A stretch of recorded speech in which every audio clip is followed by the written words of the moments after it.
But first, Manu Dhingra, the first of New York's burn victims from the World Trade Center attack, to leave hospital and head home. With adrenaline spurring him on, Manu managed to walk down 83 flights. He couldn't walk again for several weeks.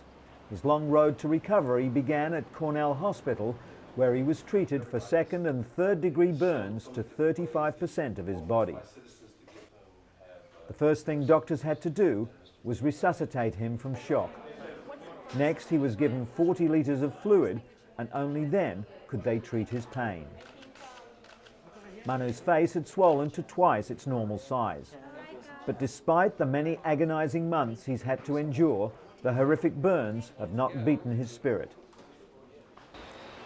Bill Smith suffered for years with a chronic leg ulcer due to a faulty vein. Like millions of other sufferers, he underwent painful cleanings and couldn't even do simple things with his family. Dermatologist Vincent Falanga uses a skin substitute called Apligraf to patch things up for patients like Bill. Made by Novartis, Apligraf is grown in a lab from discarded, sterilised foreskins. It's multi-layered and allows proper blood flow to grow in surrounding tissue. Incubated over 4 days, cells are fed nutrients until they multiply and all the skin layers are formed. It's then sent by overnight courier to doctors, packed in a nutrient-rich liquid. Doctors apply Apligraf directly to a wound and wrap the area with a compression bandage so that it will heal faster than conventional compression therapy alone.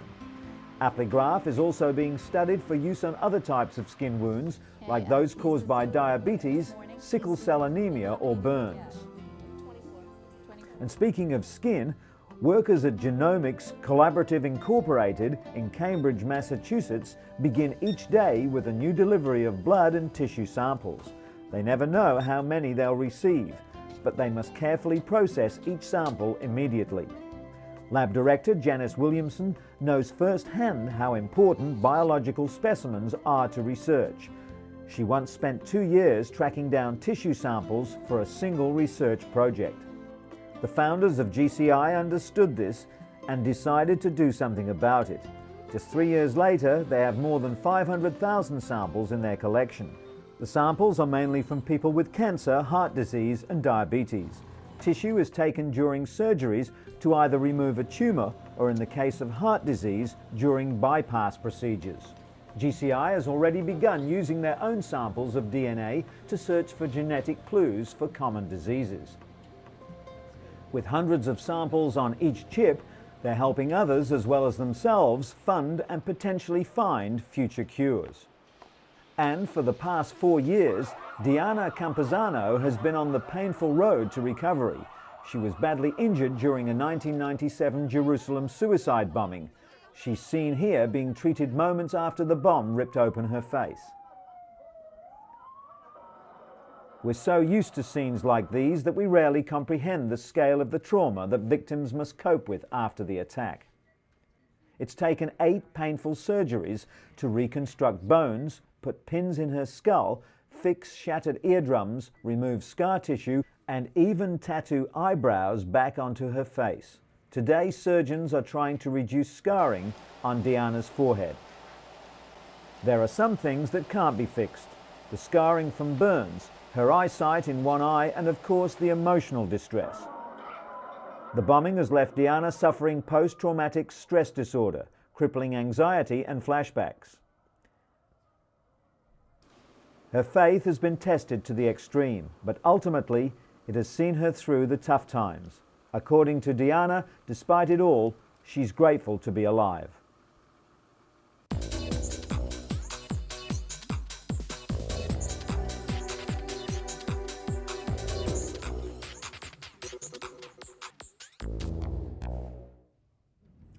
An important win for AIDS activists and paediatricians in South Africa.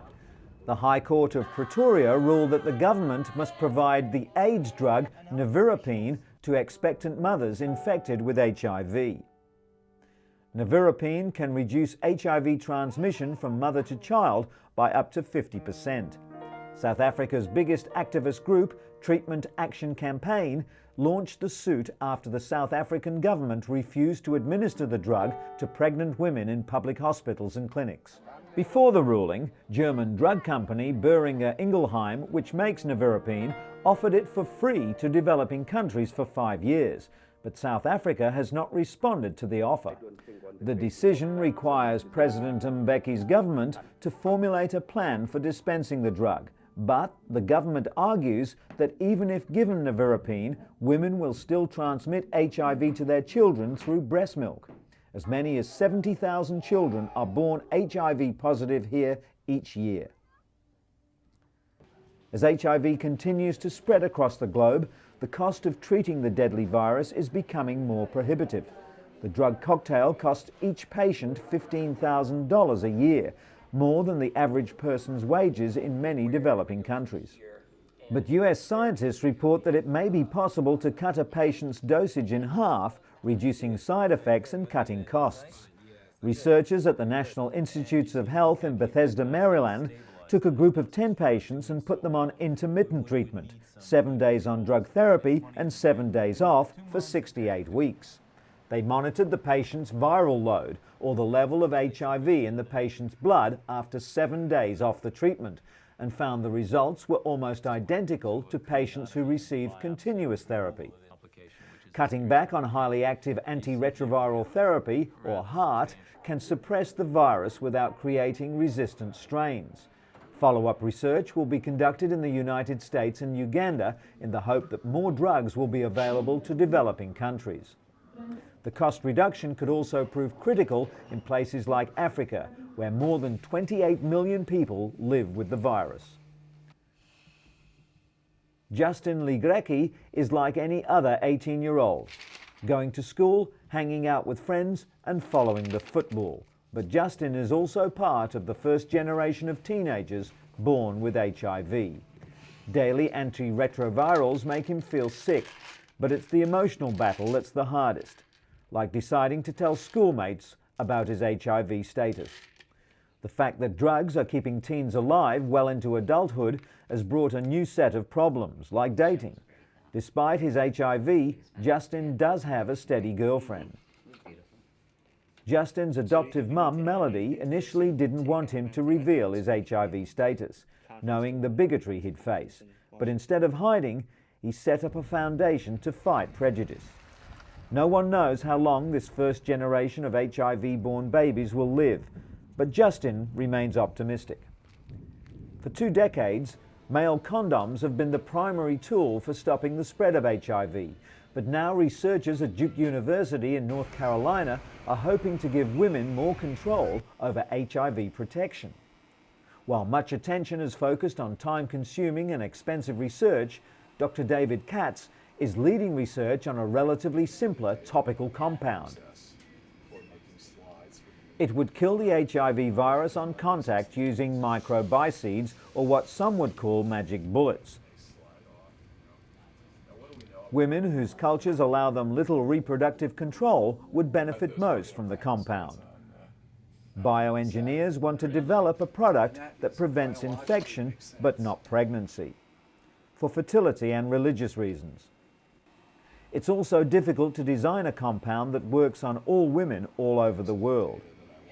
While research is still in early stages, Dr. Katz anticipates developing an HIV-killing cream, gel or foam that would one day be available over the counter.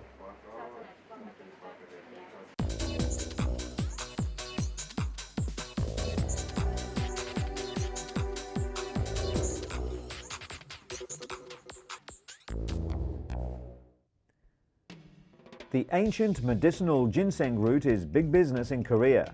Like cherished artwork, the older it gets, the more it costs. A 124-year-old root was recently auctioned off for a staggering $81,000 US. The reason? Ginseng is thought to improve circulation, heal respiratory diseases, stave off colds, and boost vitality. Since 57 BC, the root has been cultivated for its medicinal properties. The Korea Ginseng Corporation produces 600 tons of red ginseng each year. 40% of which is exported. Ginseng derives its pharmacological property from a soap-like substance known as ginsenoside. Now, researchers at Seoul National University claim the root could even suppress cancer. Such scientific accolades are only expected to boost sales and expectations even higher.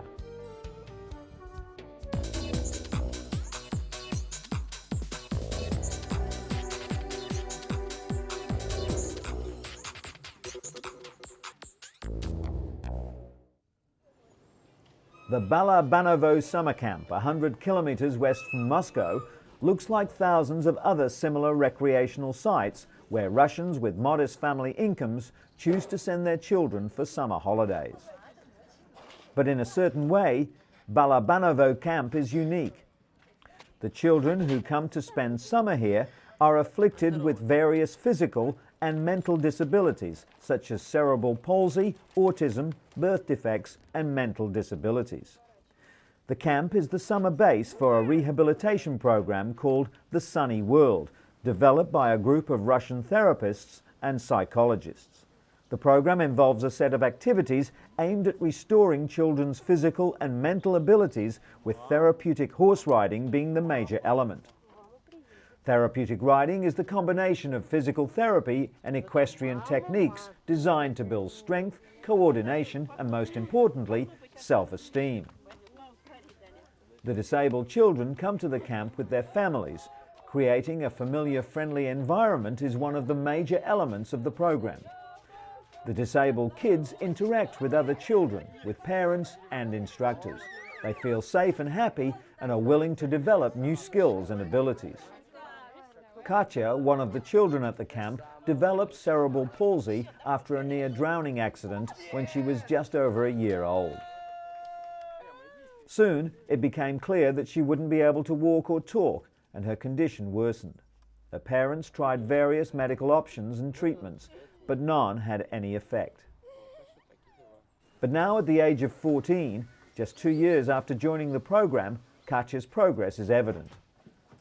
She can walk with some help. She tries talking and even started to learn a foreign language. Anton, her teacher, has been wheelchair-bound all his life. Until joining the Sunny World program, he saw no light at the end of the tunnel and was suffering from severe bouts of depression. Now he's about to become a professional English teacher. Horse riding and animal therapy are not new. Similar methods have been applied in countries with well-established facilities for the disabled. But in Russia, centers like the Sunny World may be the only hope for people with disabilities. About 200 children are currently attending the rehabilitation program. Despite the fact that summer camp forms an essential part of the program, only half of the children will make it to Balabanovo this year. Being a non-profit organization, the center can't afford to take all the children. In Russia, the disabled are still among the most deprived groups in society. They struggle to survive on minimal state social security, while the big cities rarely provide even the most basic facilities to care for their special needs. It's difficult to feel valued or appreciated in such a negative climate. Worst of all, parents live in fear that once they get too old or sick, their children will simply be institutionalized. That's why the program promotes maximum development, so these children can someday live independent lives.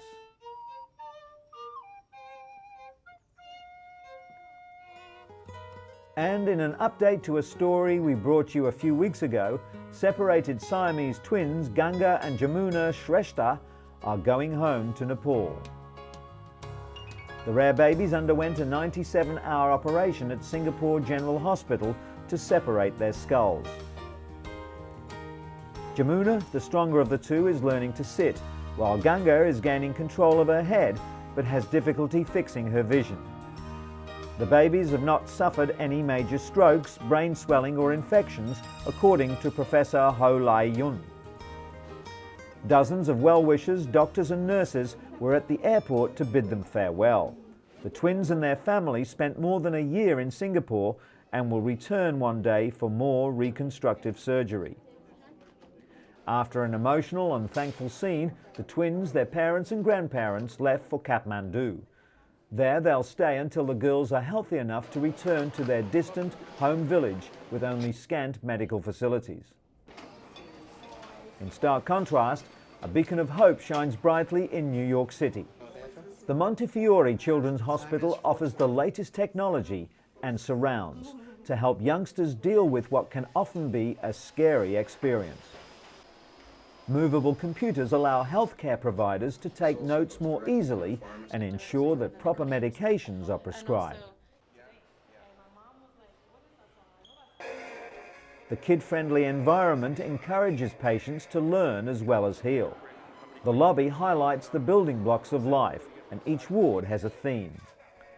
The playrooms and ceilings keep the mood bright, while a mural with daisies and a farmyard hides scary-looking equipment. But for kids, it's all about that big TV.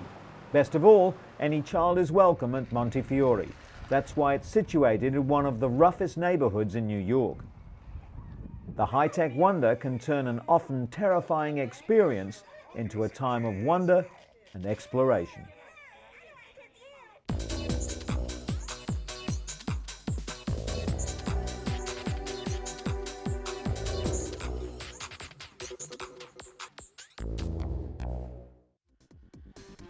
Robert Schmidt is one of an estimated 500,000 Americans suffering from the neurodegenerative disorder Parkinson's disease. Researchers say the disorder is caused by a combination of factors, both environmental and genetic. But new research in the latest issue of the Journal of the American Medical Association suggests a link between Parkinson's disease and another neurodegenerative disorder, Alzheimer's, via a protein called tau.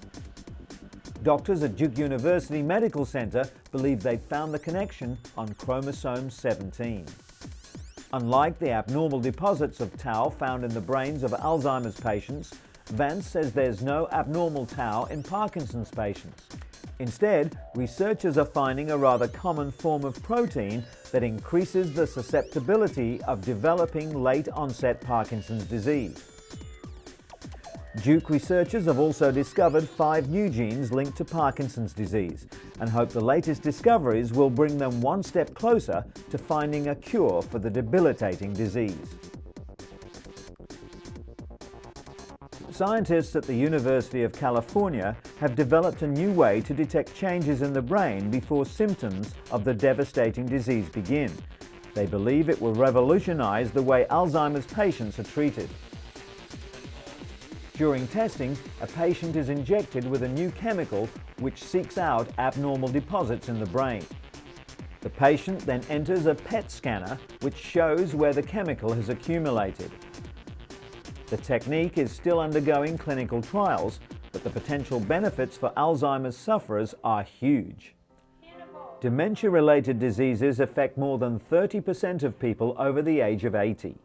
Doctors hope that this breakthrough will lead to new forms of treatment and potentially even a cure.